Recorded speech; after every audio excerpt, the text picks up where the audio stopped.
A summary of the book Jane Eyre by Charlotte Bronte. Jane Eyre.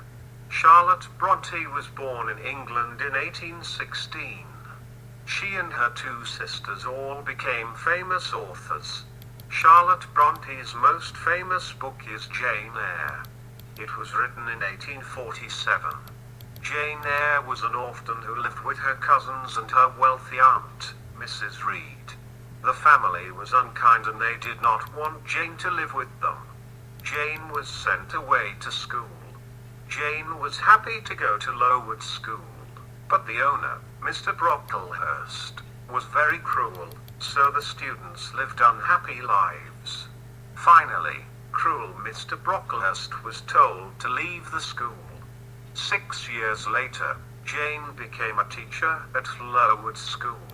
After 2 years, Jane decided to apply for a job as a governess. Governesses were often employed by rich families. She started to teach a young French girl called Adele at a big house called Thornfield Hall.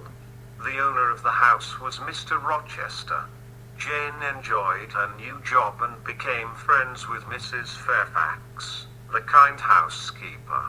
One night, there was a fire at Thornfield Hall. Jane saved Mr. Rochester from the fire. He said that the fire was started by a servant called Grace, but Grace did not lose her job. Jane did not understand, but she thought that there was a secret in the house. Jane decided to leave Thornfield Hall, but she could not forget it.